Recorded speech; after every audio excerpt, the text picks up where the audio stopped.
Bienvenidos a esta serie de conversatorios, pues que busca analizar diversos temas relevantes para el desarrollo económico de nuestro país.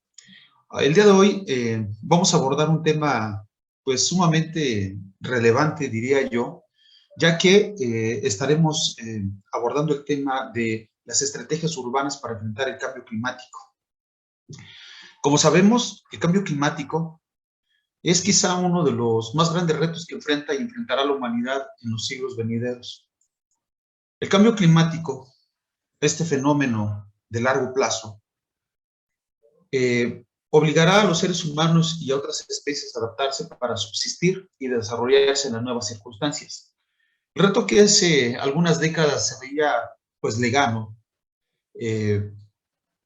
pues de alguna manera que lo podíamos escuchar en los discursos, en las noticias, eh, y escuchar acerca del avance de la desertificación, del derretimiento de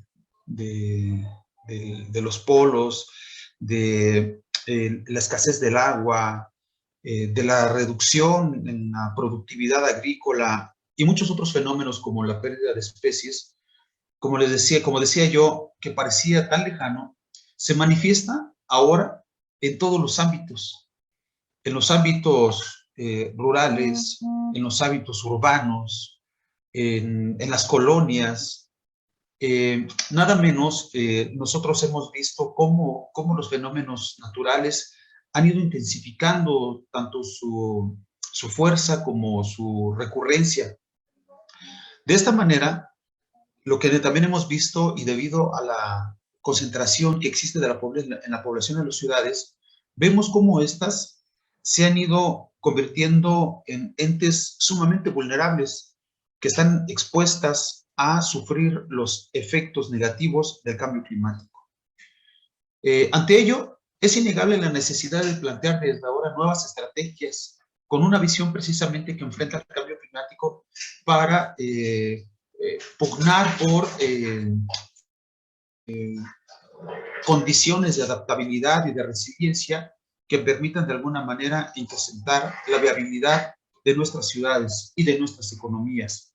Al respecto, el día de hoy, y para platicar de ello, tenemos la grata compañía de la doctora Rosalía Gómez Uceta. Ella es consultora y experta en ordenamiento territorial y desarrollo urbano, con una amplísima trayectoria y experiencia en la formulación de ordenamientos territoriales y de desarrollo urbano. Y al mismo tiempo, también tenemos al maestro Luis Armando Soto, un estimado compañero y amigo, que también es experto en temas de planeación y desarrollo urbano. Con ellos tendremos pues la gran oportunidad de conocer sobre este tema y de ver cómo desde el urbanismo y desde la economía se aborda este reto tan relevante, ya que como nosotros hemos tenido la oportunidad de observar en el campo, pues lo que finalmente se muestra con estadísticas y que hace pues que nosotros nos demos cuenta del reto tan importante que es el cambio climático, eh, es verdaderamente preocupante ver cómo las condiciones de vida de la población se ven cada vez más afectadas y su patrimonio y a veces su existencia se ven amenazadas. Entonces, para iniciar con esta charla, voy a dejar el uso de la voz a la doctora Rosalía Gómez y al maestro Luis Armando Soto. Adelante, por favor. Pues muchas gracias, maestro Salvador, por la invitación. Es de nuestro interés, de Luis y mío, ser partícipes de esta actividad y aportar, ¿no? Alguna, desde una concepción muy simplista posiblemente, o muy sencilla, sobre este tema del cambio climático y cómo de alguna manera se inserta en el tema de lo urbano, ¿no? Y entonces para este ejercicio también le voy a dar la voz al maestro Luis Soto para que pueda comentar algo al inicio y luego daremos inicio. Hola a todos, muchas gracias por la invitación, Salvador, a la FES. Sí, es relevante, ¿no? Cómo nuestro diario vivir ha visto afectado, principalmente las generaciones que ya tenemos algunos años, nos hemos dado cuenta de estas transformaciones en el clima principalmente, ¿no? En el mundo, y cómo esto viene a afectar nuestra vida en la parte urbana, pero tenemos que entender el fondo del asunto, ¿no? Los que estamos interviniendo, el medio ambiente donde estamos somos nosotros, no el medio ambiente se está volcando por sí en contra de nosotros, ¿no? Tienen algunos efectos en los cuales, bueno, lamentablemente ya los estamos padeciendo, pero tenemos algunas formas de ir siendo resilientes ante estas situaciones que nos ha propiciado este cambio climático. Vamos a comenzar, Rosalía, y vamos comentando en su momento. Sí, gracias. Si me permiten, voy a compartir pantalla.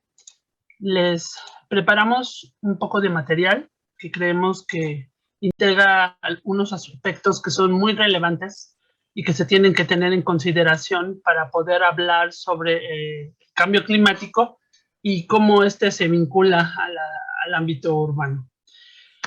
En este contexto, queremos hablarles de 4 puntos en específico. Uno, sobre un marco muy general sobre cambio climático, una visión de este contexto en México. Luego hablar sobre el cambio climático y el espacio urbano. Y finalmente plantearles algunos de los esquemas de cómo se enfocan las estrategias ante el fenómeno de cambio climático. En esta idea de la situación que ya comentaba Salvador sobre el mundo, ¿no? Hay diversos estudios que nos han hablado de que ya estamos muy cerca de llegar a los límites planetarios, ¿no? Y dentro de todos los fenómenos que afectan al mundo está el cambio climático.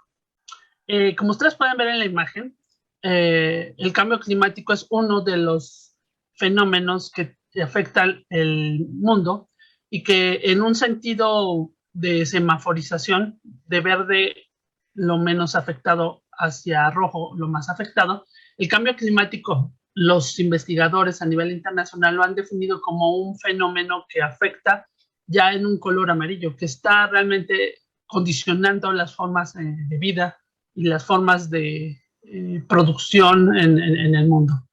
Otros de los fenómenos que también están afectando el mundo son los cambios en la integridad de la biosfera, ¿no? Los cambios en los sistemas de uso de suelo, asimismo los cambios en los flujos biogeoquímicos que tienen mucho que ver con el sentido de los servicios ecosistémicos. Y entonces, en conjunto, bueno, podemos tener una idea clara de cuál es la situación real de la condición del mundo. Algo que nos parece muy importante también marcarles sobre el cambio climático es que a nivel internacional se manejan 2 causas directamente para su origen. Unas internas que se refieren a la inestabilidad de la atmósfera y el océano, que son naturales, y otras llamadas externas que van a estar vinculadas con el incremento de la radiación solar, con los cambios en los ciclos solares, las erupciones volcánicas que recientemente hemos tenido bastantes en el mundo, la intensificación, obviamente, de la concentración de los gases de efecto invernadero, los GEI, no los G. Y entonces, estas causas cada vez son más evidentes su situación. Y en la última, en el caso de la intensificación de la concentración de los gases de efecto invernadero, pues los seres humanos somos los principales causantes de ese incremento, ¿no? Que lo vamos a ir platicando más adelante. Algo que también creemos que es muy importante poner de manifiesto es que esta situación sobre el mundo, la ONU, a través del informe sobre la degradación ambiental como amenaza para el logro de los objetivos de desarrollo sostenible, ha planteado que en el objetivo 13, la acción por el clima, que está vinculada con el tema que hoy nos tiene aquí, es uno de los que define la base de los recursos naturales.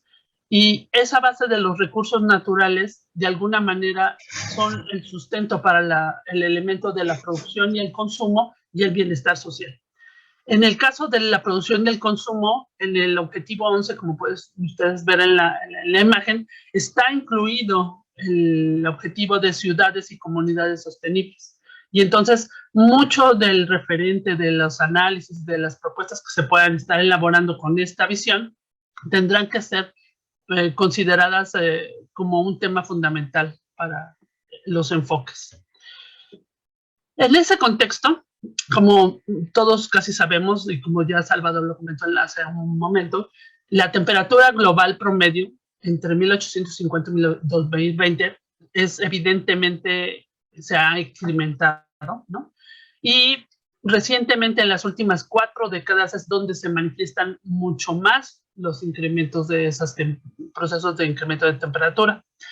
En la lámina podemos ver cómo en la gráfica se ven los aumentos que han sido reportados a nivel mundial hasta 1.2 o 1.3 grados centígrados más, y que de alguna manera en un sentido gráfico, en la parte de abajo, como un esquema de barras, se ve una interpretación de ese cambio de la temperatura que pasa de un color azul, que significa más frío, a un color rojo, que significa más caliente.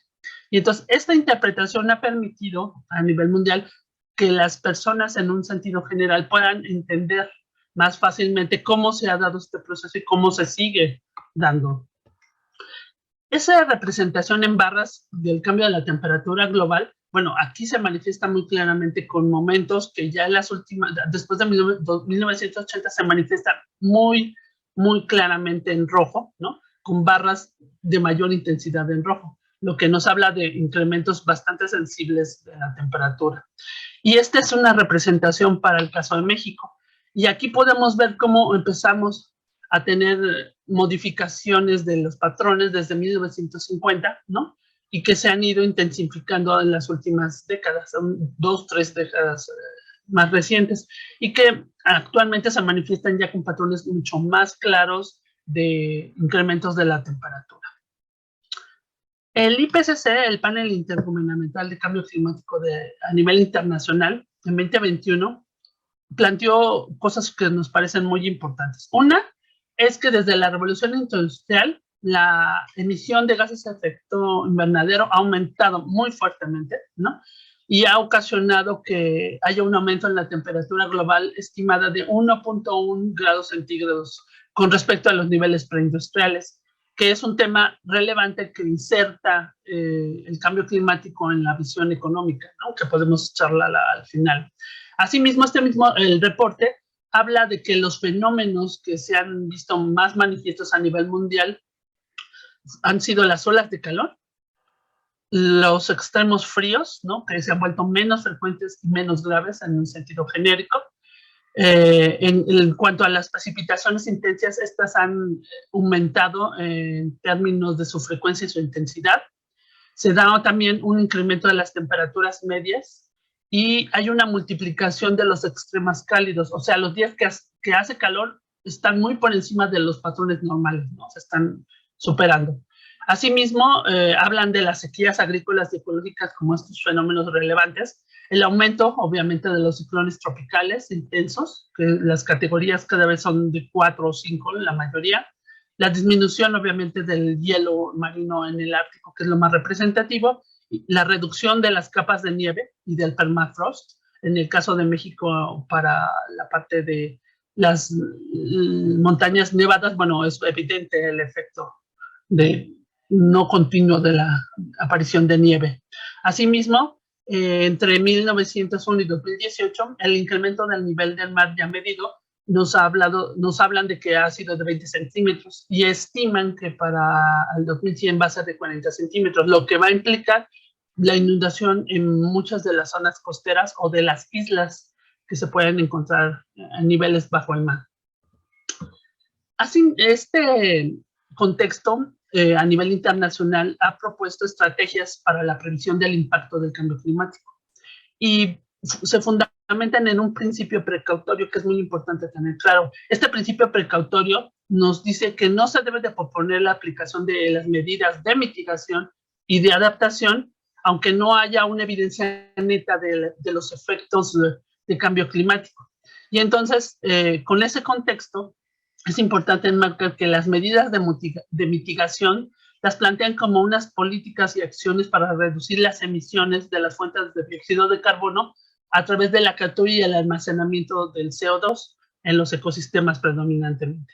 Y la adaptación busca como incrementar las actividades y los procesos naturales y culturales, así como las capacidades para ajustarse a la variabilidad climática y los cambios extremos, buscando moderar los daños potenciales. Estos principalmente están vinculados en las acciones de las personas, de las sociedades y de los ecosistemas. ¿Cuál es la visión para México de esta situación? Bueno, en México, la Ley General de Cambio Climático nos define que el cambio climático es una variación del clima atribuido directa e indirectamente de la actividad humana, ¿no? Y que altera la composición de la atmósfera global y que está vinculada con la variabilidad natural de los diversos elementos que están en la atmósfera. Como pueden ver en la imagen, en las imágenes que están rodeando esta definición, pues los eventos que se dan derivados del cambio climático están asociados y reflejados por la sequía en la parte de abajo, ¿no? El territorio es muy vulnerable a la sequía. En la parte superior, en rojo, se ven los cambios en los momentos de las temperaturas extremas, ¿no? Que se reconocen bastante bien por los rojos más intensos. En la parte superior de mi derecha, la manifestación de ciclones, ¿no? De altas intensidades, como fue el Vilma, que afectó la península de Yucatán muy fuertemente, y obviamente uno de los centros turísticos más importantes del país, como fue Cancún. Y en la parte izquierda, en la superior, podemos ver elementos vinculados con los modelos de inundación que posiblemente se den ante el incremento del nivel del mar y que van a ocasionar pérdidas de superficies costeras vinculadas principalmente en la zona del Golfo con Tamaulipas, Veracruz, Tabasco, Campeche y toda la península en general, la península de Yucatán. Para hablar de este tema, también es muy importante que entendamos cuáles son los riesgos actuales que están vinculados con los fenómenos hidrometeorológicos que van a estar puestos en mayor situación a futuro. El marco de Sendai para la reducción del riesgo de desastres nos habla que entre 1970 y 2013 en México, hablando de un sentido genérico, se han presentado al menos 40 tipos de eventos, de los cuales 6 predominantemente son los que se vinculan con los fenómenos hidrometeorológicos, como es la inundación, las lluvias extremas, las ondas frías, las ondas de calor, las sequías y los deslizamientos como resultado de algunas manifestaciones de estos eventos hidrometeorológicos. Y resulta muy relevante enmarcar que la presencia de todos estos eventos durante todos estos años, bueno, han tenido una serie de impactos diferenciados en el territorio que han ocasionado decesos, o sea, muertes, como podemos ver en el mapa, donde en un sentido también semaforización de amarillos a rojos, podemos ver las zonas donde mayormente se han presentado efectos sobre las muertes, ¿no? Y entonces ya tenemos una territorialización diferenciada de los eventos ante los riesgos que podemos estar hablando. Por el lado de la derecha podemos ver los efectos sobre las casas que se han perdido o que se encuentran dañadas. Y entonces también vemos cómo estos eventos han sido diferenciados y que finalmente, como una manifestación de la pérdida de viviendas o de equipamientos como escuelas o de vialidades, infraestructura en general, bueno, se hablan de grandes números que asociados a pérdidas económicas se revelan datos increíblemente fuertes, ¿no? Al menos oficialmente por el marco de Sendai se hablan de miles de millones de dólares, perdón.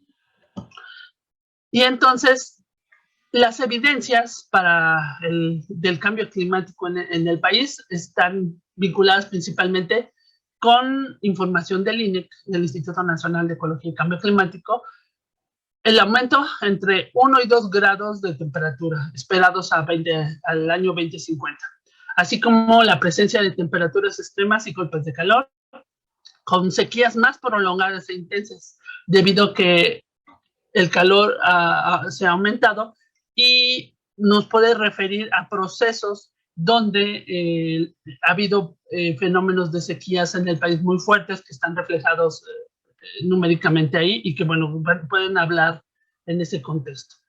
Asimismo, otra evidencia es la disminución en el porcentaje de precipitación entre un 10 y 20% a nivel nacional, el aumento del nivel del mar aquí sí en términos de 1.8 y 9.1 milímetros por año, cada vez es mayor, el incremento en la intensidad de la actividad ciclónica y el aumento en el número de los ciclones tropicales intensos, los eventos extremos cada vez más frecuentes de mayor duración, como son las sequías, los huracanes, las tormentas, las olas de calor, las inundaciones.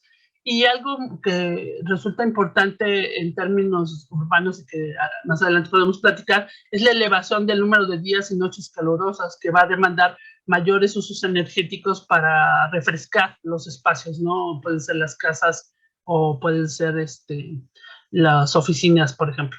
Y asimismo la disminución de días y noches frías, que es una consecuencia dirigida directamente en ese contexto. Y con el marco de la territorialización de este fenómeno, el Instituto Nacional de Ecología tiene un mapa sobre la vulnerabilidad socioambiental ante el cambio climático. Y como pueden ver ahí, con un sentido también de semaforización, las partes rojas son las que se esperaría que fueran muy vulnerables al cambio climático a futuro. Y hacen algunas recomendaciones en términos de cuáles pueden ser las acciones preventivas para ir dándole algunos contextos de resiliencia a cada uno de estos territorios municipales. También en este tipo de análisis que se han hecho, nos hablan de que el país va a ser vulnerable principalmente a inundaciones, a deslaves, a cuestiones de enfermedades principalmente asociadas al dengue. La vulnerabilidad también de la actividad productiva va a ser fuerte con estos fenómenos, que es las inundaciones, o por el estrés hídrico, que es la pérdida de forrajes. La vulnerabilidad, perdón, es que aquí ya me dejó sin ver. Y la vulnerabilidad en general del territorio. Entonces, voy a darle la palabra al maestro Luis Soto para que nos comente cómo estos aspectos se insertan ya particularmente en el espacio urbano. Luis. Muchas gracias, Rosalía. Bueno, las Naciones Unidas nos dice que para el año 2050, el 68% de la población vivirá en zonas urbanas, ¿no? Donde gran parte pues desplazará su residencia de lo rural hacia la parte urbana, consolidando y creciendo estas superficies, ¿no? Y este modelo de urbanización futuro determinará la sostenibilidad planetaria. En México, esta tendencia perdón, de población en los espacios urbanos ha aumentado muchísimo desde 1950, como todos conocemos el boom, ¿no? En la Ciudad de México, que va a crecer de manera exponencial. Del 50 al 2020 hemos pasado del 34% al 79% de la población ya viviendo en zonas urbanas. Eso es una cuestión muy preocupante. Y tenemos ya en asentamientos mayores a 2.500, como ustedes bien conocen, se catalogan ya como asentamientos urbanos, ¿no? Esto siempre ha significado que el crecimiento que hemos tenido pues, es exponencial, como les acabo de comentar, en la ocupación de suelos, de suelo por la parte de las áreas urbanas. Siguiente, por favor. Bueno, como ya nos comentaba Rosalía hace un momento, ¿no? ¿Qué es lo que tenemos como eventos de cambio climático que afectan a la población urbana? Tenemos estos eventos extremos y sus impactos, obviamente, sobre nosotros como habitantes urbanos. Las precipitaciones extremas que, y lo comentaba Rosalía, hemos tenido noches más largas, calientes, y lo hemos sufrido en estos días, en estas semanas, ¿no? Hemos tenido unas noches muy calurosas y hemos tenido lluvias muy fuertes en esta zona. Y estas precipitaciones también traen como impactos, ¿no? En la parte de la erosión hídrica, el incremento de avenidas e inundaciones, ¿no? También en algunas zonas se pueden producir deslaves, ¿no? Por lo mismo. Las ondas de calor, pues obviamente nos reducen el confort. ¿Quiénes de nosotros no hemos sacado ya los ventiladores o conectado los enfriadores, pues, ¿no? Los aires acondicionados, y eso consume energía, y el consumir energía, bueno, sabemos qué es lo que conlleva, ¿no? La marea de tormentas, ¿no? Las inundaciones marinas temporales y la intrusión salina. Cuando tenemos esta intrusión salina, el suelo, por lo general, se vuelve inutilizable, ¿no? Por lo mismo, los mismos contenidos de sal que tienen. Los ciclones tropicales, igual, la erosión hídrica, el incremento de avenidas, inundaciones temporales. El caso que hemos estudiado últimamente los tres aquí presentes en la zona de Tabasco.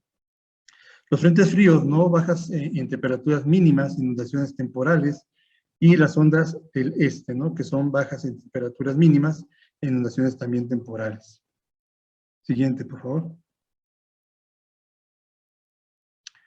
Tenemos también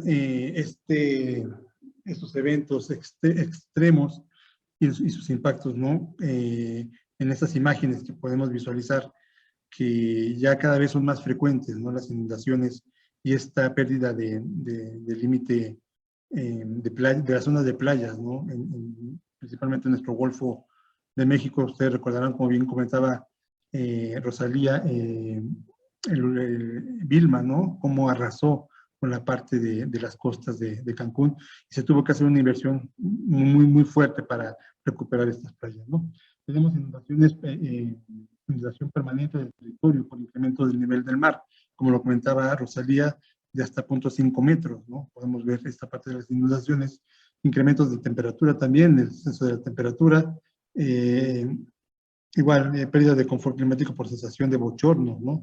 Extenuantes con eventos extremos y temperaturas mayores a los 40 grados centígrados, en donde estábamos acostumbrados a tener una temperatura promedio de entre 17 y 23, hemos tenido temperaturas ya mucho más altas. En la parte del Bajío se ha resentido también más esta alza de temperatura, ¿no? Y obviamente el aumento de enfermedades transmitidas por vectores susceptibles a los cambios de temperatura y de precipitación, que también es uno de los elementos colaterales que trae esta parte del cambio climático, no solamente las cuestiones físicas o materiales, sino también ya las cuestiones de salud. La siguiente, por favor. Bueno, población vulnerable, ¿no? Hay que pensar qué es lo que está pasando. Estas imágenes son muy elocuentes a la realidad actual, ¿no? De pronto en la Ciudad de México no hemos sufrido tanto por la ubicación que tenemos, por la infraestructura con la cual contamos, pero en el resto del país, y bueno, también en ocasiones en la Ciudad de México, tenemos este tipo de acontecimientos, ¿no? Y las personas más vulnerables son los niños, siempre van a ser los niños, los adultos mayores, las personas con discapacidad, ¿no? Y también la población femenina. Y principalmente todas estas personas que están en pobreza o pobreza extrema, y las personas indígenas, ¿no? Que se encuentran en sitios muchas veces con alta vulnerabilidad. Siguiente, por favor. Bueno, dentro del ONU Habitat 2011, tenemos esta parte de las emisiones, de la vulnerabilidad y de la capacidad de respuesta. Las emisiones de GEI, como comentaba Rosalía, son la concentración de la población en el consumo de los combustibles fósiles, ¿no? Nosotros, por ejemplo, hoy fue un día bueno porque nos llovió ayer, y ahora que veníamos hacia la universidad se veía un cielo despejado, ¿no? Veíamos el Ajusco muy bonito, y en la zona oriente sí se veía un poquito más nubladón y con contaminación.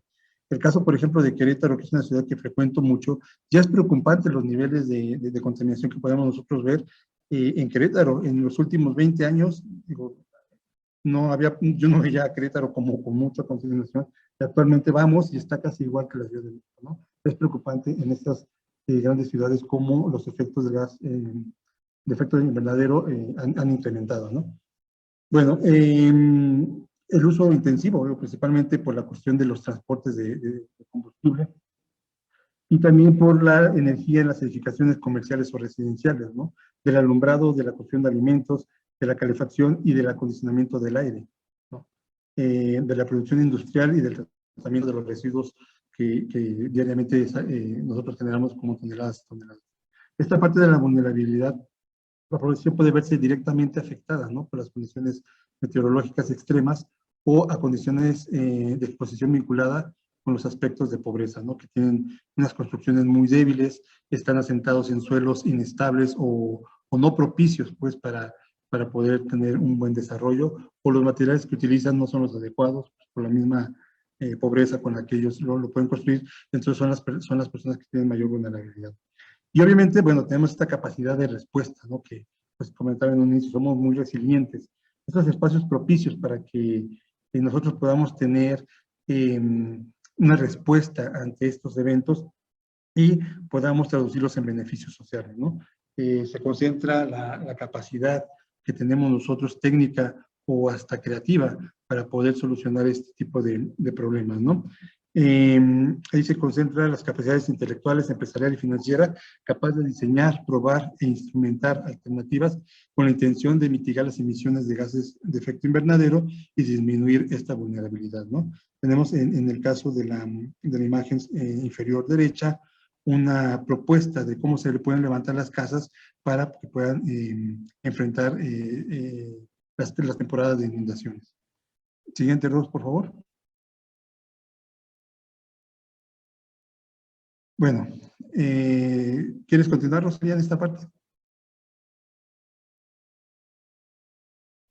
Sí, continuando un poco con la idea, y que vamos a dar paso para que asentemos el tema en la parte urbana. ¿Se acuerdan que hablábamos que a nivel internacional las estrategias para enfrentar el cambio climático se dividen en dos, en las de mitigación y las de adaptación?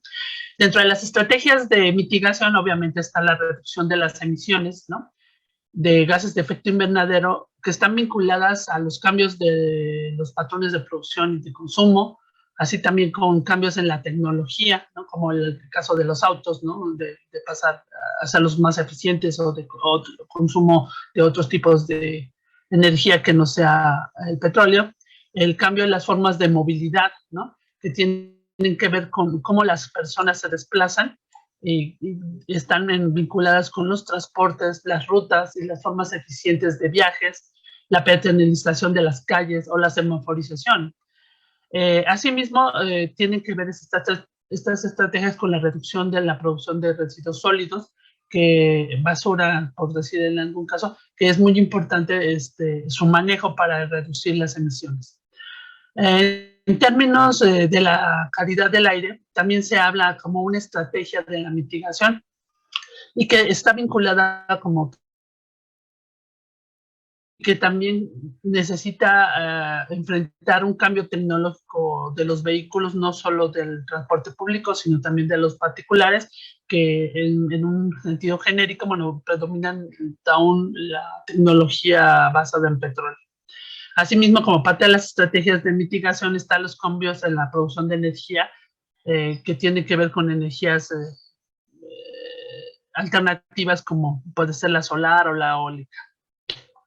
En cuanto a las estrategias de adaptación, podemos hablar un poco sobre que estas están vinculadas al incremento de las acciones de adaptación basadas en la naturaleza, como actualmente se denominan, y se relacionan con las acciones de reforestación, la creación de corredores biológicos, la reducción de la superficie deforestada o los cambios o la superficie con cambios de uso de suelo, pasar de forestal a agrícola o de agrícola a urbano, ¿no?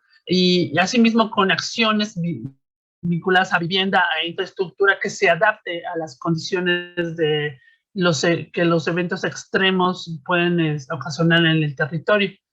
Dentro de las estrategias de adaptación, asimismo, están las acciones que incrementen la resiliencia, ¿no?, que nos hablen de la capacidad de resistencia, la adaptación y la reorganización. Y en esos temas están dos puntos muy claros, muy importantes, perdón.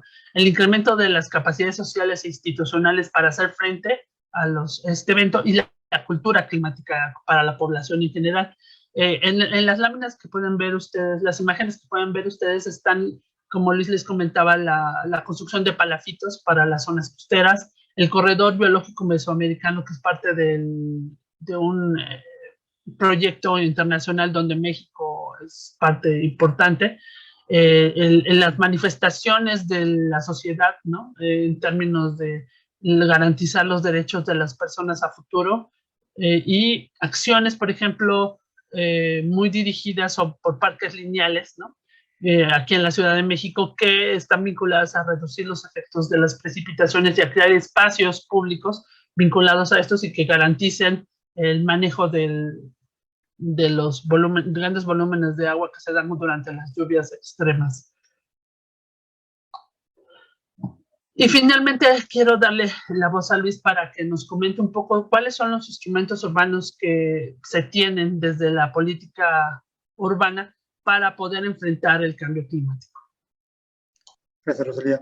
Bueno, dentro de estos instrumentos urbanos para enfrentar este cambio climático, principalmente, ¿no? Tenemos los programas o los planes de ordenamiento territorial y desarrollo urbano, los programas de vivienda, los programas de infraestructura, equipamiento, movilidad, mobiliario y movilidad.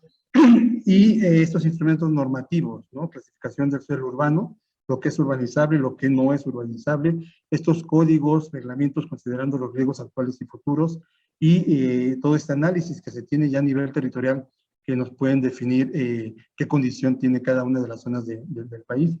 Tenemos también estos instrumentos de promoción y de gestión, ¿no? La transferencia de derecho de desarrollo. Muchas veces contamos con un terreno el cual decimos, bueno, es una buena superficie y yo quiero invertir o alguien quiere invertir en construir, pero resulta que las condiciones del terreno no son propicias para el desarrollo urbano, pero sí pueden ser propicias para una cuestión ambiental, ¿no? Pueden servir como un vaso regulador en cuestiones de inundaciones o pueden tener un valor ambiental que debe de conservarse. Entonces hace una transferencia con otro territorio y se tiene o se guarda en valor el terreno que se está teniendo. Tenemos también las expropiaciones, ¿no? En donde hay zonas que presentan riesgos muy altos y hay que expropiar para la seguridad de las personas y reubicarlas en otro lugar. Y, bueno, igualmente esta parte del ajuste de tierras, ¿no? Los instrumentos financieros, ¿no? Tenemos la parte de los seguros, la participación de las plusvalías, imposición a aquellas propiedades que se valoricen por el efecto de obras o cambios de la normatividad urbana, ¿no? El gobierno construye o mejora las condiciones físicas del espacio público y de las infraestructuras, y obviamente hay terrenos que se benefician por estas intervenciones, ¿no? Entonces, lo justo sería que se haga el pago, el pago de las plusvalías, ¿no? Es también un tema un poquito controversial, pero finalmente creo que es un tema que se debe de abordar. Contribución por mejora, ¿no? La recuperación por parte del poder público del costo de una obra, prorrateando entre todos las personas que benefician, ¿no? Esta parte de los incentivos fiscales, ¿no? Los precios, impuestos, cargos, subsidios, incentivos, bonos para acciones de la captura de carbono, pagos por servicios ambientales, captación de rentas económicas para reserva de carbono forestales, etcétera. Contamos con muchos incentivos, los cuales son utilizados, ¿no? para este fin. Y el control de gastos gubernamentales, ¿no? Principalmente los programas de aprovechamiento sustentable del recurso, que obviamente el recurso principal para nosotros es el agua, de salud pública, control de impactos, infraestructura gris y verde. Siguiente, por favor. Bueno, dentro de la parte de la infraestructura verde, bueno, entendemos nosotros como infraestructura verde al sistema de la infraestructura urbana que fortalece a los socioecosistemas para hacer frente al cambio climático. Esto a través de la implementación de iniciativas, ¿no? De planeación, de gestión y de diseño multifuncionales que abordan diversas escalas. Podemos tener nosotros algunas intervenciones desde nuestra casa hasta grandes intervenciones urbanas, ¿no? Se constituye por redes que integran estrategias y proyectos basados en la naturaleza para promover servicios y múltiples beneficios. Comentaba Rosalía la utilización de los parques lineales, ¿no? Tenemos, por ejemplo, algunos ejemplos aquí en la Ciudad de México, en la alcaldía Iztapalapa, o tenemos el Gran Canal, ¿no? Que fue también intervenido, y bueno, recuperación también de ríos en diferentes estados. Bueno, algunos elementos por los cuales nosotros podemos constar es bosques urbanos, parques urbanos, verdes, la calidad que nosotros podemos dar una vida interior, ¿no? Y también su vínculo con la vida o con la ciudad exterior, los prados y los jardines. Como les comentaba, hay algunas zonas que son propicias para que sean estanques o puedan tener una función de ser un vaso regulador, o la restauración de sitios contaminados. También es importante para recuperar el beneficio de las personas y del medio ambiente, ¿no? Se ha utilizado o se ha popularizado mucho últimamente, aunque no es algo nuevo, esta parte de los jardines de infiltración, ¿no?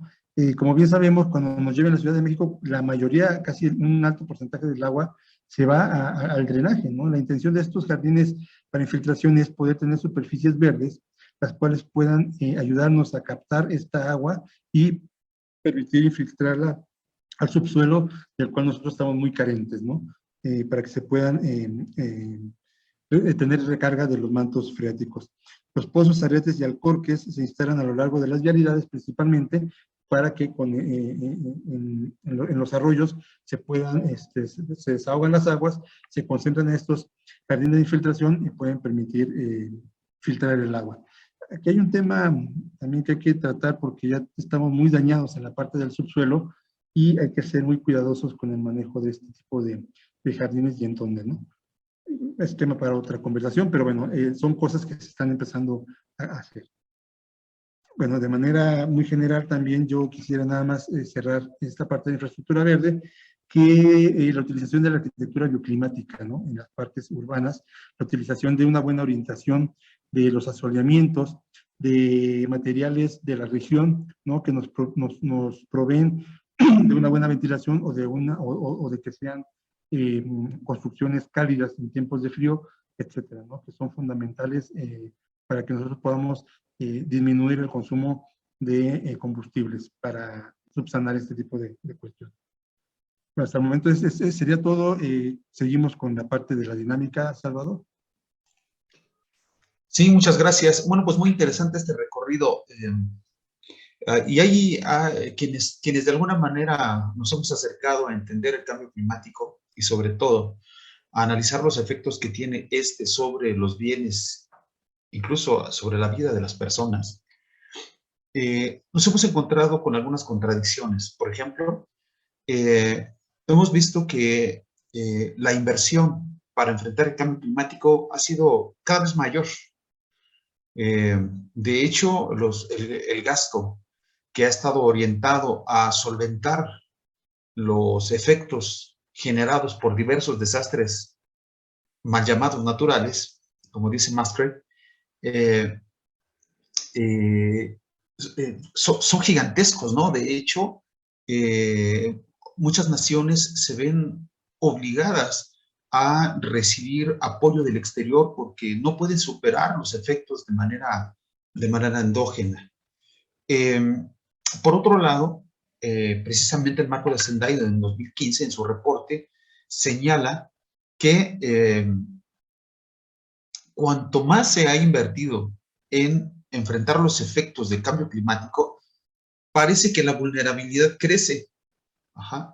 Y sobre todo, pues obviamente en algunas regiones del país. Y yo quiero, voy a plantear la pregunta, pero quiero hacer una pequeña introducción, porque nuestra pregunta es, ¿por qué es importante estudiar el cambio climático desde el punto de vista urbano? Parece que las principales consecuencias se encuentran en la parte agrícola, ¿no? O en la parte ambiental, y que son ajenos a lo que sucede en la ciudad, cuando en realidad todo lo que sucede en el campo se refleja en la ciudad, porque lo que nosotros estamos viendo es que estamos perdiendo factibilidad, estamos perdiendo capacidad productiva en el campo, y es ese campo que alimenta a la ciudad.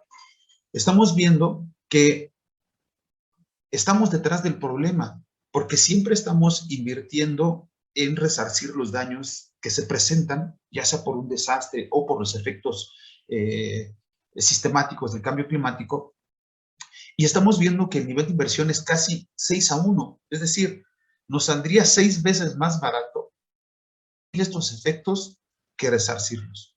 Entonces, la pregunta es, ¿y qué efectos tiene el cambio climático en el desenvolvimiento de la ciudad y sobre todo de las actividades que están dentro de la ciudad. Por ejemplo, ¿qué es trabajar en un área en donde no existe un control del clima? Me estoy refiriendo a áreas climatizadas, y nosotros tenemos que seguir trabajando en donde la productividad simplemente desciende por ese hecho y los costos de adaptar los espacios de trabajo se incrementan porque pues debemos instalar aires acondicionados, ¿no? Por ejemplo, se me ocurre solamente ese como detalle, ¿no? ¿Por qué es importante analizar el cambio climático en la ciudad? No sé si quiera responderme, Rosalía, por ejemplo. Pues mira, yo lo he visto y lo he pensado bastante, ¿no? Hay una consideración relevante, como Luis lo planteó. La mayor concentración de las personas en espacios bastante pequeños y que se densifican, ¿no? Que está muy concentrada, bueno, es en las ciudades, ¿no?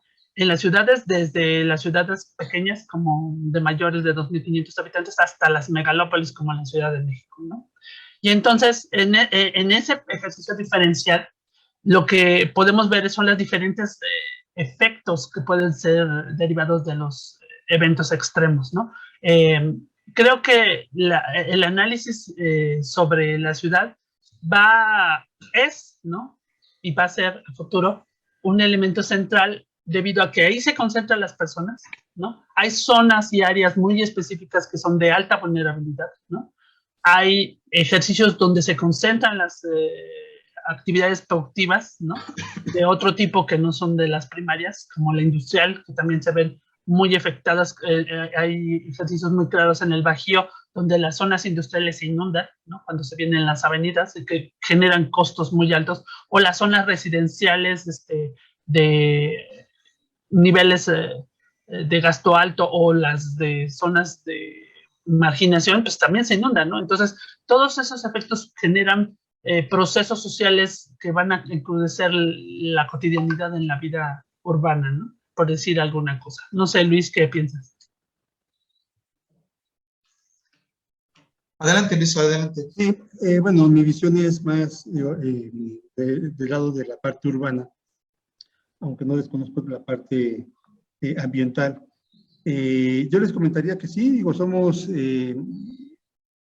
los principales generadores de estas transformaciones, ¿no? La concentración de las personas y la transformación del medio natural para un medio urbano implica pavimentos, los cuales no permiten la infiltración del agua, pavimentos que absorben mucho sol, que provocan las islas de calor, las construcciones que absorben también la radiación solar por los materiales con los cuales ha sido construido.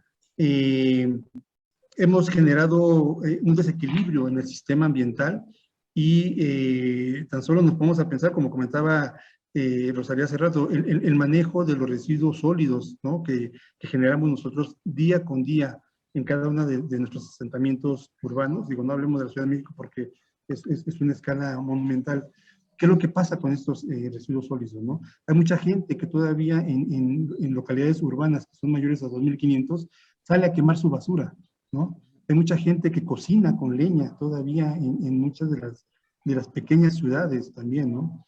Entonces, ¿cómo las actividades humanas, a través de estas pequeñas cosas que hacemos, vamos sumando en contra, pues, de la naturaleza misma? Y esto obviamente trae como consecuencia estos cambios en el medio ambiente, ¿no? Debemos nosotros actuar tomando medidas en dos sentidos, creo yo, ¿no? En primera, somos humanos que somos resilientes, ¿no? Somos capaces de enfrentar un problema y tratar de resolverlo o adaptarnos para poder resolverlo de alguna manera, ¿no? Pero también tenemos que tomar decisiones para no seguir degradando nuestro sistema socioambiental, ¿no? El cambio climático ya es muy complicado revertirlo por la dinámica misma de la economía que necesita moverse para poder seguir funcionando como sociedad, ¿no? Algo que nos hizo mucho reflexionar, y creo que todo el mundo, ahora sí que todo el mundo lo vimos, fue en esta época de pandemia, ¿no? Cuando entró la pandemia, todo el mundo se guardó, la industria paró en gran porcentaje, y vimos cómo nuestro planeta se recuperó en un año. Se cerró la capa de ozono, ¿no? Cuántas cosas que hacíamos para que la capa de ozono se cerrara y no se haya cerrado. Veíamos las imágenes de cómo la naturaleza iba tomando las ciudades, porque pues, retomando, recuperando lo que era de ella, ¿no? Entonces, son estas grandes acciones que se tienen que hacer, pero pues lamentablemente la dinámica humana y urbana tiene que continuar. Entonces, tenemos que hacer y plantear formas de cómo es posible, ¿no? Sí, ahora que retomas esta cuestión de la pandemia de COVID-19 y cómo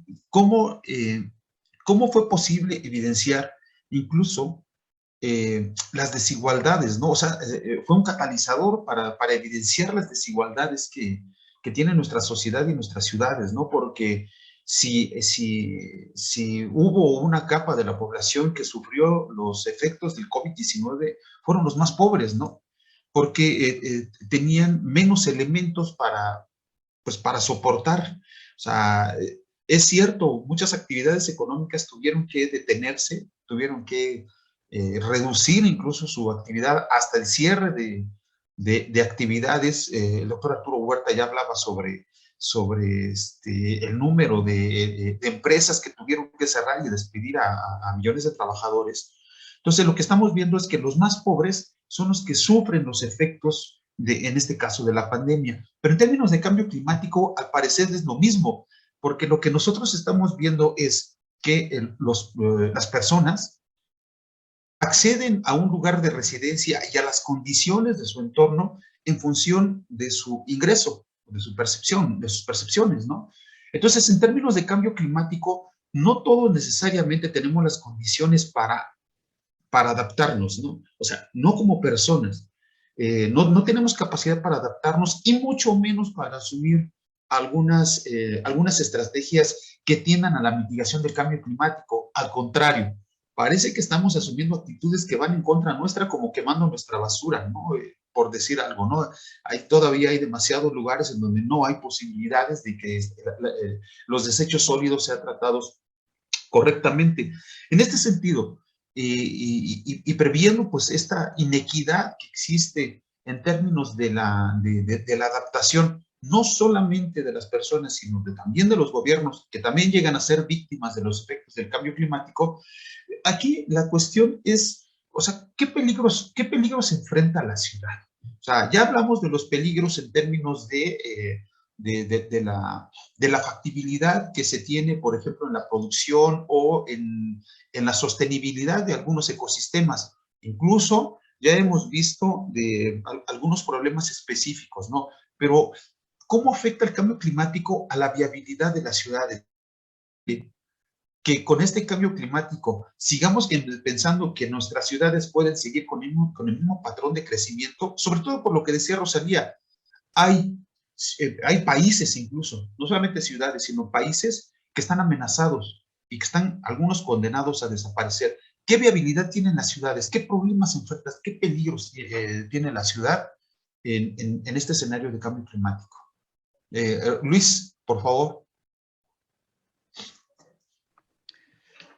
Bueno, es un tema complicado, ¿no? Por las escalas.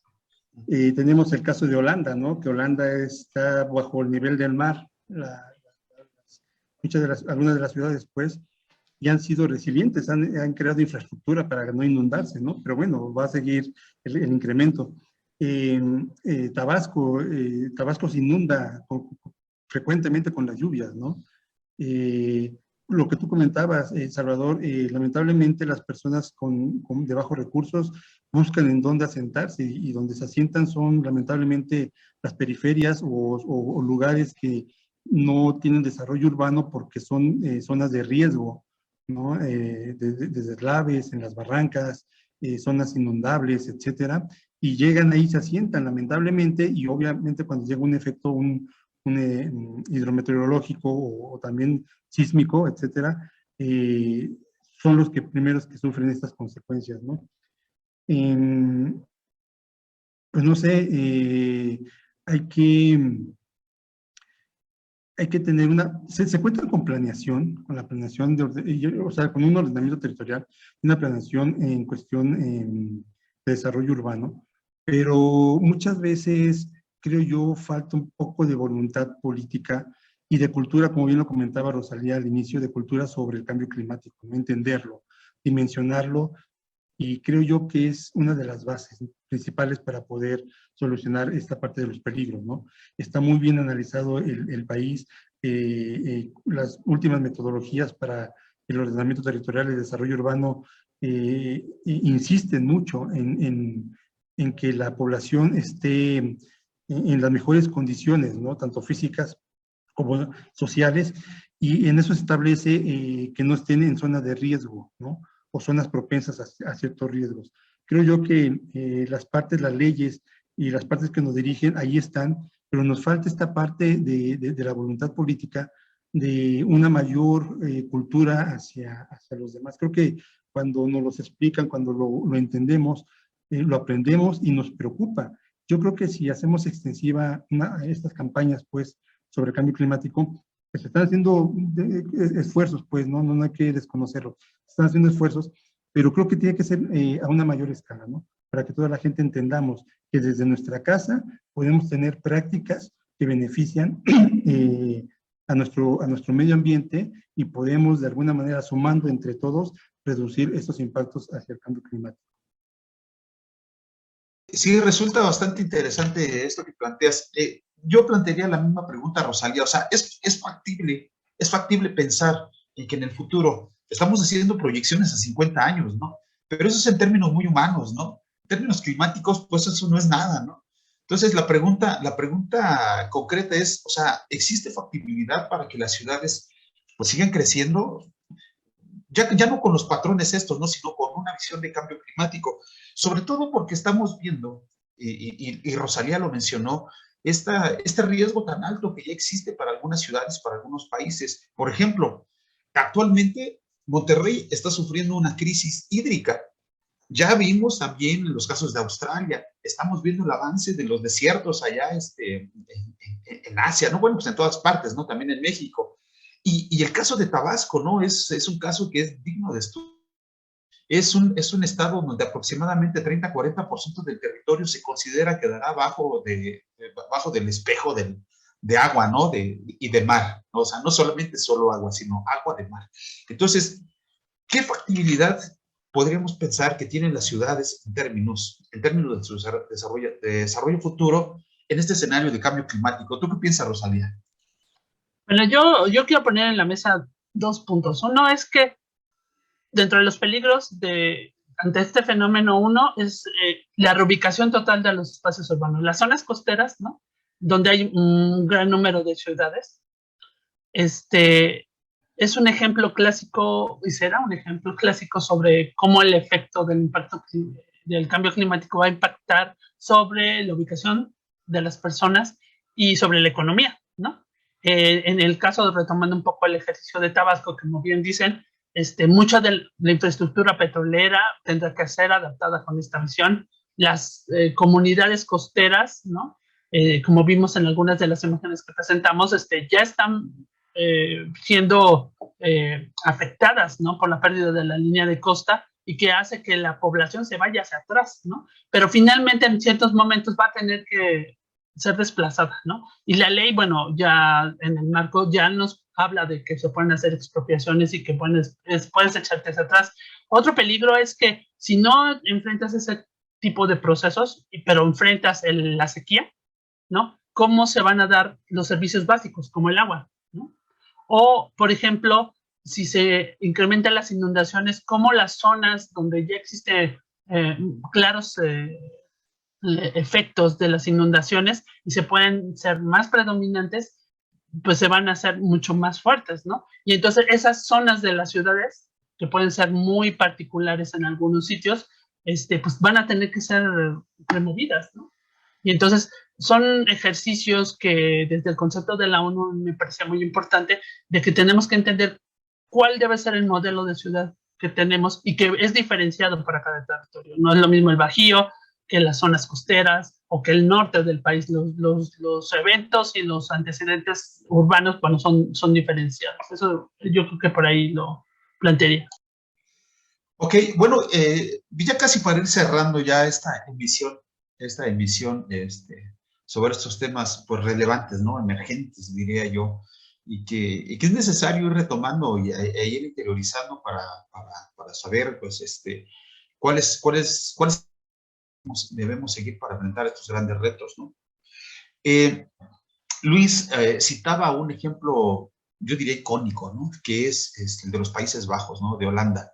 ¿Cómo es que se establecen algunas estrategias y proyectos para enfrentar el reto climático, ¿no? Ellos iniciaron esta lucha con el mar desde hace décadas, ¿no? Con un cierto éxito.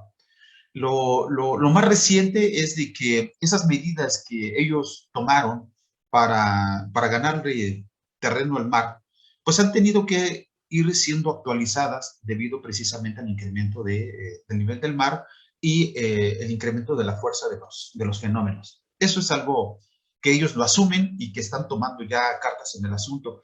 Pero eso nos lleva a que pues, se requiere una cantidad de recursos fenomenal, ¿no? Que ni siquiera creo que conocemos los montos necesarios, ¿no?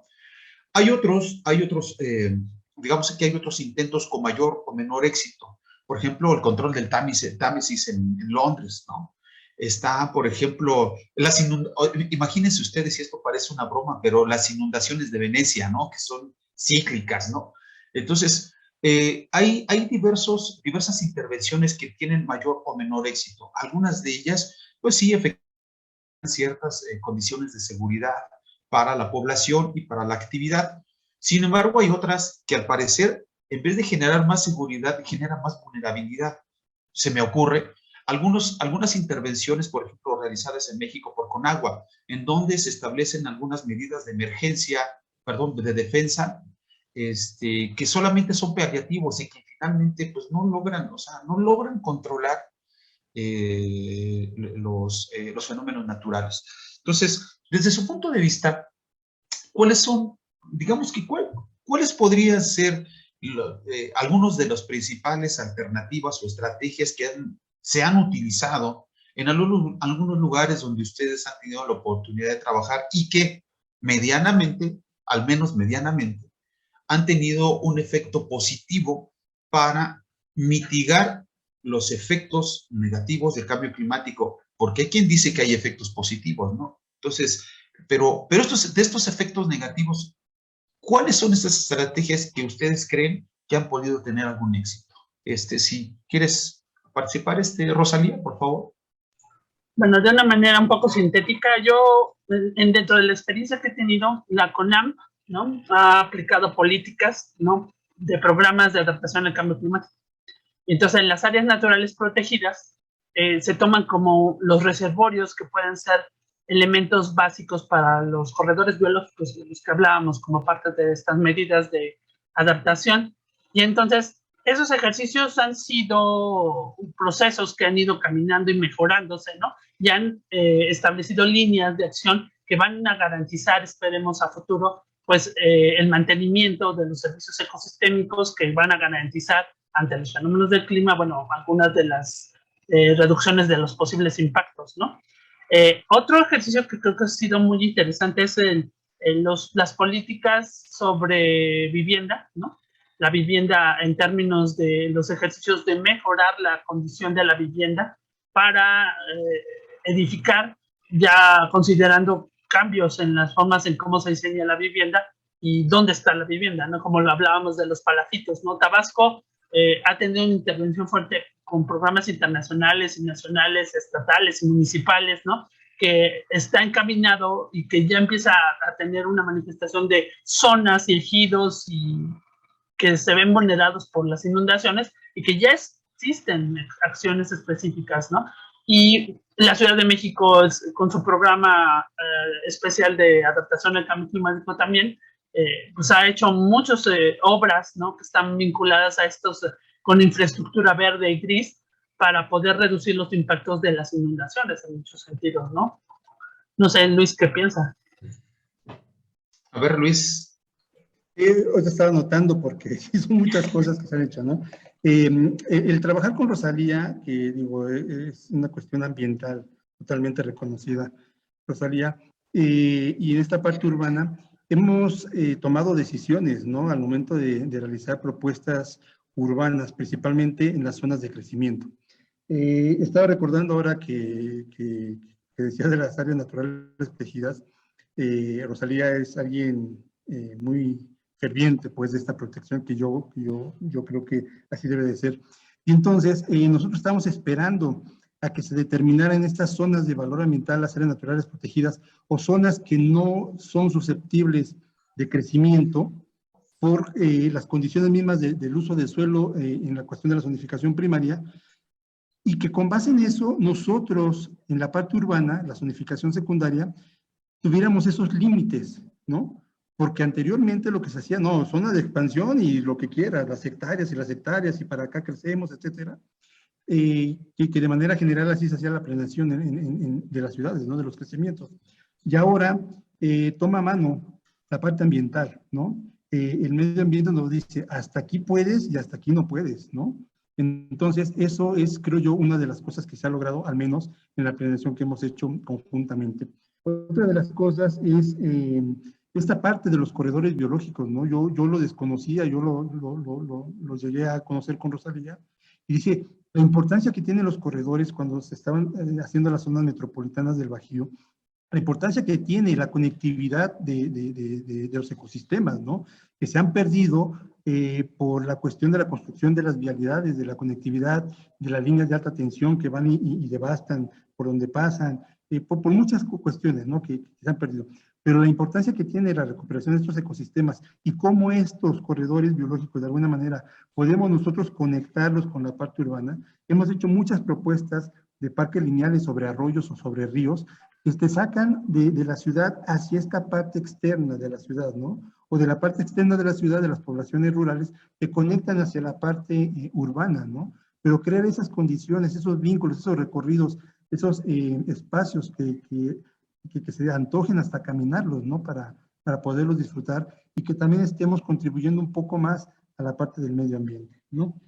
Creo yo que nuestro compromiso como urbanista, pues, es ese, tener, hay una máxima que yo siempre tengo, ¿no? El bien común por encima del bien privado, pero creo yo que ya estamos ahora en una época donde dice el bien del planeta antes del bien urbano, en el buen sentido, ¿no? De que tenemos que conservar lo que nos alimenta, como tú comentabas, Salvador, ¿no? El campo es el que alimenta a la ciudad, y la ciudad lo que está haciendo es devastándose al campo, ¿no? Tenemos que ser más cuidadosos en la forma en que nos planteamos y planeamos el ordenamiento territorial y el desarrollo urbano. Una de las cosas que yo quería comentar hace rato de las estrategias es las ciudades compactas, ¿no? El no ser voraces en el consumo del suelo. Yo sé que culturalmente todos los mexicanos queremos sentir que nuestra vivienda está sobre el suelito, ¿no? Pero bueno, son estrategias que se están manejando a nivel internacional para reducir los tiempos de traslado, reducir los impactos que podemos tener como construcción sobre superficie que puede ser permeable o puede tener algunas otras condiciones favorables al desarrollo de la humanidad, no solamente el urbano. Y obviamente, como también lo comentaba Rosalía, no podemos diseñar o tener las mismas propuestas o estrategias en las diferentes regiones del país, ¿no? Habrá zonas en donde la densificación no es buena por las condiciones mismas de los climas o de los suelos, ¿no? Pero sí tratar de ser compactos y de que la zona, de que la parte urbana esté muy consolidada y trate de crecer lo mínimo que se pueda.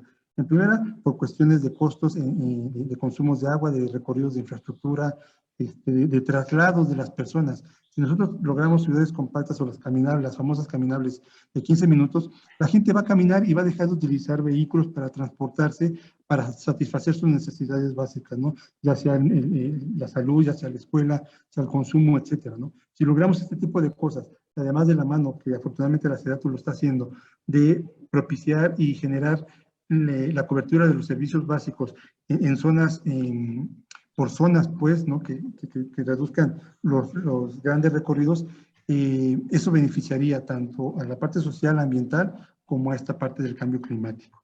No sé si se me pasa algo un poquito más, pero bueno, de manera general así por cuestiones de tiempo. Sí, bueno, pues muchas gracias. La verdad es que es bastante interesante este tema, ¿no? La verdad es que darnos cuenta de una amenaza gigantesca que se cierne sobre nosotros, sobre la humanidad, es a veces de terror, ¿no? Porque cuando nosotros analizamos qué podemos hacer para enfrentarla y vemos que la verdad es que tenemos aún pocos elementos para hacerlo, máxime en los países que nos encontramos, no contamos con los recursos suficientes para hacer las inversiones que se requieren para realizar cambios sustanciales en nuestro patrón de consumo, en nuestro patrón de crecimiento, como si lo tienen los países desarrollados, que paradójicamente pues tampoco pueden parar, ¿no? O sea, está China, está Estados Unidos, está Rusia, están todos estos países que verdaderamente son los grandes contribuyentes en términos de gases de efecto invernadero, y que, bueno, pues exigen a los países más pequeños y más pobres y y con menos desarrollo, que sean los que sacrifiquen sus opciones de crecimiento bueno, pues al crecer, pues finalmente es muy posible que se genere más gases de efecto invernadero, ¿no? Pero, digamos, si nosotros revisamos el nivel de contribución de gases de efecto invernadero, veremos que incluso las medidas no son equitativas a nivel mundial. Entonces, bueno, pues ya para finalizar, yo le pediría a Luis que nos regale unas conclusiones de este ejercicio, y si no, pues un mensaje final, ¿verdad? Adelante, Luis, por favor. Sí, muchas gracias. Bueno, principalmente agradecer la invitación. Es un tema muy interesante. Es un tema que debemos ser ya muy conscientes de él, ¿no? Lo que yo concluiría es que muchas veces damos una prioridad al desarrollo urbano sobre el ordenamiento territorial, ¿no? Démonos cuenta por parte de la cultura sobre el cambio climático cuáles han sido las consecuencias de nuestro actuar, ¿no? Entonces, hay muchos medios. Nuestros antepasados tenían construcciones en las cuales con los materiales de la región tenían en climas calurosos sus viviendas muy frescas, ¿no? Y en climas fríos sus viviendas confortables. Hay que regresar un poquito a la naturaleza para poder mermar o ayudar o contribuir un poco a este cambio climático que hemos generado nosotros poco a poco. Es el compromiso de los profesionales y de la gente en común que estemos enterados de que podemos contribuir nosotros desde nuestras pequeñas acciones, sumando nuestro granito de arena para poder hacer esta transformación. Muchas gracias por la invitación y estamos a la orden. Ok, muchas gracias, Luis. Bueno, pues ahora vamos a pedirle a Rosalía que nos regale una conclusión, ¿no? de esta charla, o pues un mensaje, ¿no? Algún mensaje que quiera enviar a la audiencia.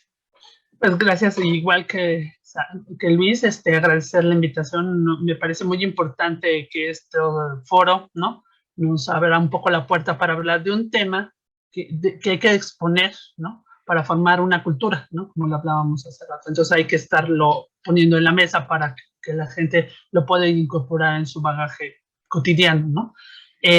Y creo que yo resumiría este tema en dos cuestiones muy relevantes. Uno, en la formación de la cultura, ¿no?, de hablar sobre el tema, de ponerlo y enfatizarlo no como un hecho negativo, ¿no?, como un hecho de peligro hacia el futuro, sino como un hecho de un reto que hay que enfrentar, ¿no?, como ciudades, como localidades rurales, como para las actividades productivas en general, verlo de esa manera. Otro punto es que tenemos que entender que es el riesgo diferenciado sobre el territorio, ¿no?, y que a futuro se incrementará y será diferencial, ¿no? Y entonces las políticas que se tienen que estar diseñando tendrán que considerar estos temas para poder ir previendo, ¿no?, que en el futuro los impactos sean aún mayores de lo que puedan ser, y que, bueno, desde un contexto económico, bueno, impliquen mucho mayores inversiones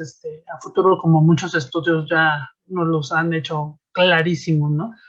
Y con esto, bueno, garantizar la visión del desarrollo sustentable, ¿no?, o del desarrollo sostenible, como se pueden marcar, para poder enfocar las acciones buscando el bienestar de la población, ¿no?, con actividades productivas y de consumo sustentables y que garanticen la base de los recursos o la generación de los servicios ecosistémicos en cada uno de los territorios bajo las diferentes condicionantes que el país tiene o el mundo en general en este caso. Pues con eso concluiría y pues muchas gracias, Salvador, por la invitación. Ok, muchísimas gracias. Bueno, pues la verdad es que, como ustedes lo pueden ver, o sea, la puerta está abierta, ¿no? Para este tema gigantesco, ¿no?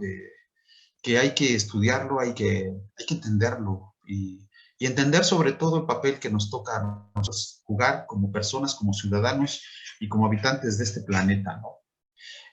Bueno, pues finalmente reitero el agradecimiento a Luis Armando Soto, a Rosalía Gómez, por aceptar esta invitación para charlar sobre los efectos del cambio climático y sobre las estrategias urbanas para poder, pues, de alguna manera enfrentar este reto. La Facultad de Estudios Superiores Aragón, a través de la División de Estudios de Posgrado e Investigación y el programa de posgrado en Economía, pues agradece sumamente su participación. Y a toda nuestra audiencia y a quien tenga la oportunidad de ver este video ya en las redes sociales, ahí estará, les vamos a extender la invitación para que nos acompañen este agosto de 2022 a participar con nosotros en el 6º Congreso Internacional de Economía, cuya temática está relacionada con el análisis de las alternativas para la reactivación del crecimiento y desarrollo económicos sostenibles. Están cordialmente invitados y de verdad esperamos contar con su presencia. Estaremos ahí abordando temas desde la economía financiera, la economía ambiental, la economía de los recursos naturales, la economía regional y urbana, la economía política, economía aplicada y todos los demás campos de conocimiento que ofrece el programa de posgrado en economía. Por nuestra parte es todo y muchas gracias por su atención. Hasta la próxima.